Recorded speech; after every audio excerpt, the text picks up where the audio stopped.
Well, hello everyone. My name is Matt Varnell and I'm principal at the Dean P. Corey Academy of Fine Arts and Dual Language in Arlington, Texas.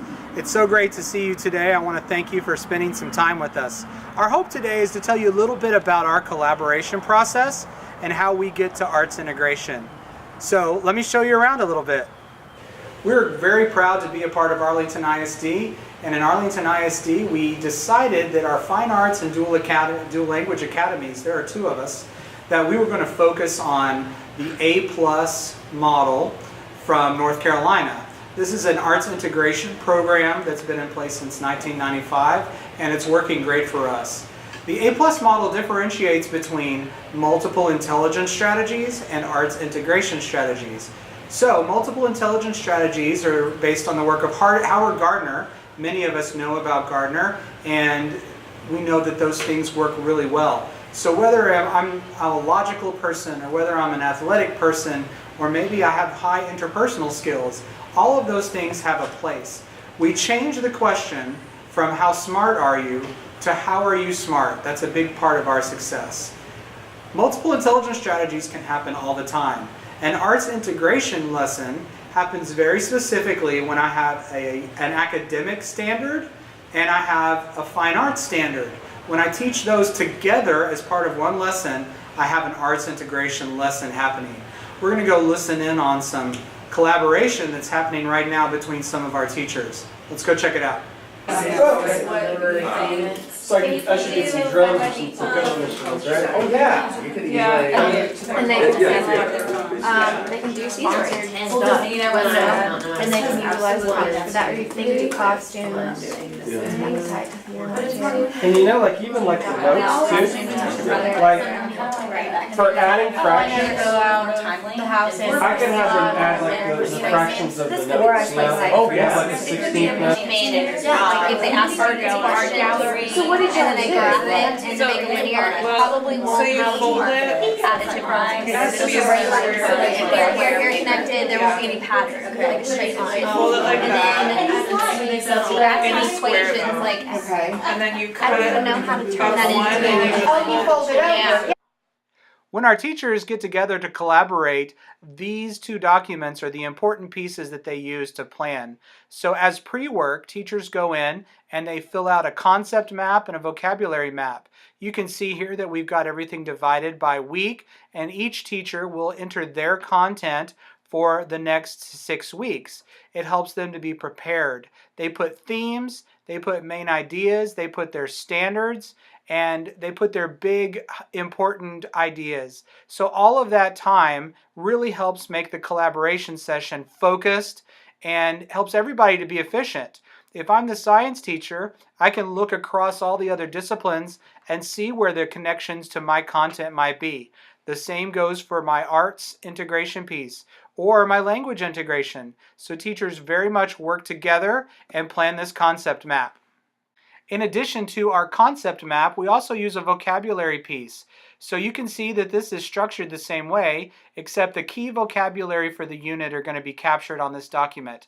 We're not looking to capture every possible word a content area might use, but we're looking to find those key pieces so that when teachers are looking for connections, this is a great way to do it. If I'm studying mood in language arts, there might be a great connection to a visual arts content piece. If I'm studying the idea of fractions in math, there's a logical connection to note length in piano class. All of these connections are important, and these pre-work collaboration pieces help teachers to be prepared and make the best use of their time when they actually sit down together. We use a Google spreadsheet to do this so that we're efficient with our time.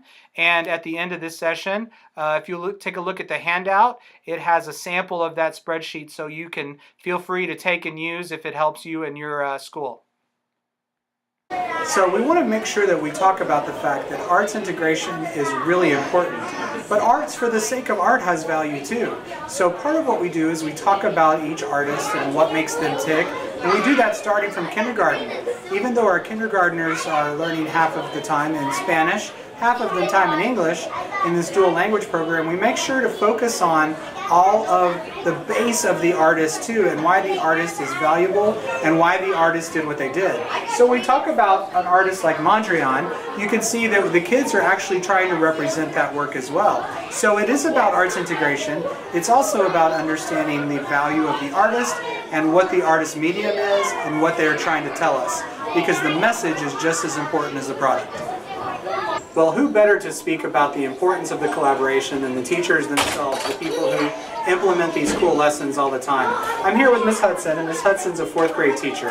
Miss Hudson, will you talk a little bit about that collaborative process and how that helps you design an integration lesson? Yeah, sure. We come prepared with knowing what we're going to be looking at during the next 6 weeks during our subjects, and then we make a vocabulary list so that we can build upon that vocabulary. So if I'm teaching forms of energy, and like one example back here is we were thinking about sound and how sound waves have something to do with science. So this is one example where I was able to talk to the art teachers and also the language arts teachers. And we talked about how we might represent that in a geometric form, and we painted sound waves. And then I found a cool video about an artist who took people's words and turned them into artwork. So he has a career that's based on sound waves. So the kids had a great idea and process of finding their favorite sounds, and then we really kind of focused on what the syllables of those sounds would look like, and then we painted them. So they had a great time doing that. Wonderful. And what do you think the value of arts integration is to kids? Well, they're always, it's high energy usually, so lots of engagement. They think it's very cool to think outside the box and do something that's fun and different, and so they always look forward to those times. Awesome. Thank you, Miss Hudson. These are great. I love You're them. welcome. Good. Well, I'm here with Miss Sanchez, and Miss Sanchez is one of our 1st grade teachers. She's a dual language teacher. So she teaches 1st grade math and science, but she teaches it all in Spanish to non-Spanish speakers. So there's a challenge there alone. And Miss Sanchez, you do arts integration with all of that. Will you talk to us a little bit about the arts integration with the 2nd language and how you make that work in your classroom? Okay, this is a really good example of an art integration that we've done.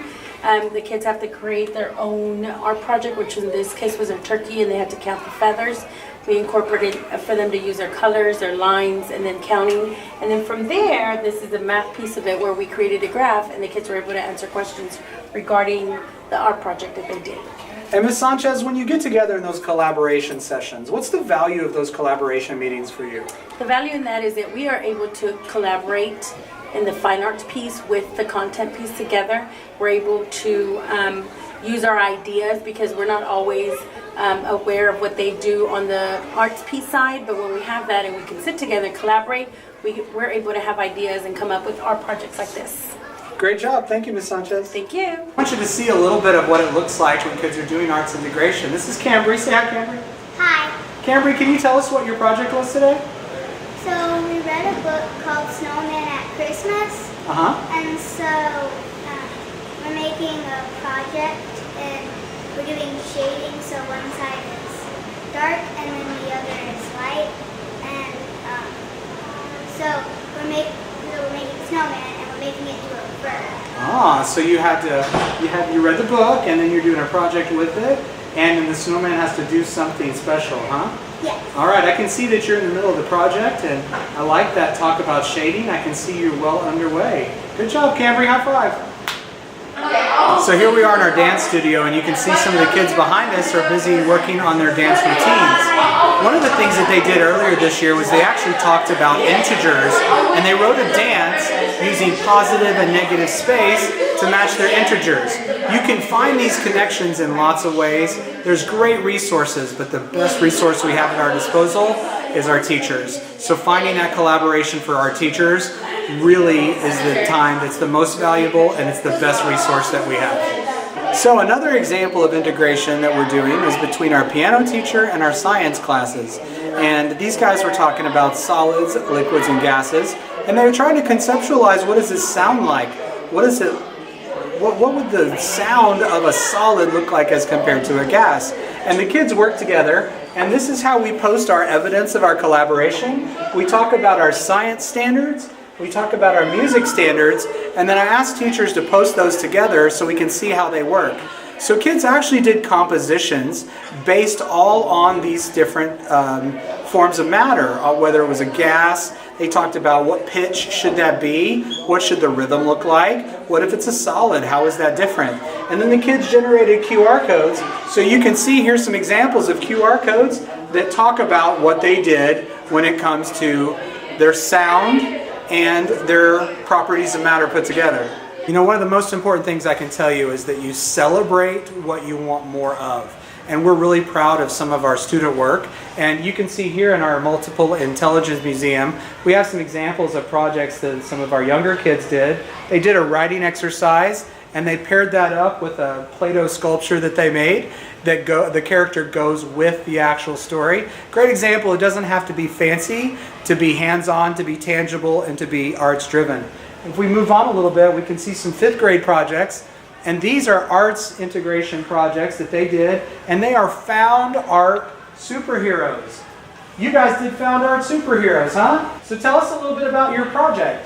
We each brought pieces of recycled trash, and we built superheroes out of it. I love it. And tell me about how you use this in reading class. So after we made our superhero, we got to make a story about the superhero. Okay, so you got to give your superhero something to do, huh? And is this fun or does it work? How do you feel about it? It was really fun, and it was fun because we got to work with our friends, and we got to be creative, so it wasn't like we had to do something. Excellent. And what would you add? And we also got to build whatever any kind of superhero. We had a choice. You mean teachers gave you an assignment with no rules? Yeah. How cool is that? Well, good job, guys. I'm proud of you. It looks great. Well done. Well, I'm here with Sean. Hello, Sean. How are you? I'm good. Sean's a 6th grader. And Sean, I want you to tell me what you think arts integration means. It's when we use arts in our regular classes. All right. So, Sean, when you use arts in your regular classes, why do you like it? Because it's fun, and I think it's more involvement, more energizing. More energizing. That's a big word. I like it. So, it's more fun, and that's a good thing, Sean. But does it help you learn differently? Yes, because it's more of a group activity, and there's less singular people. And if someone needs help, then the other people can help as well. Very good. Thanks, Sean. I appreciate it.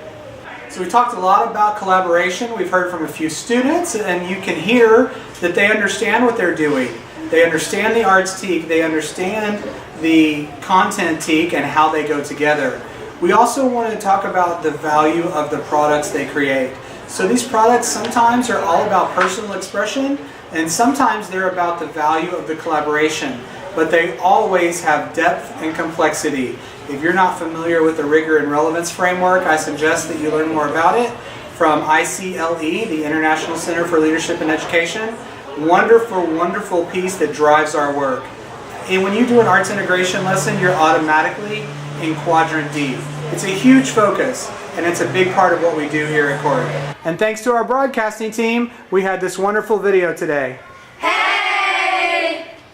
So we wanted to close today by talking to you about an overarching idea that we're doing. Yes, we're doing content. Yes, we're doing dual language. Yes, we're doing arts integration. It all comes down to the power of relationships, and that is what guides us. You've got to connect with kids before you can reach them, and that's important. And friends, it's not just kids, it's with each other too. So that value of collaboration and working together is a skill. It must be developed. It must be fostered. Spend the time. It's worth it. And then we come to this piece, the value of our 4 C's: communication, collaboration, creativity, and critical thinking.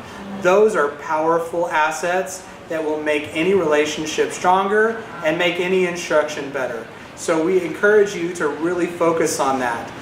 You want to know more? Check us out on our blog page at coreyacademy.blogspot.com. Everything we've talked about today, we put a link up there so you can learn more. We really appreciate you spending some time with us. Have a great afternoon, and we look forward to seeing you.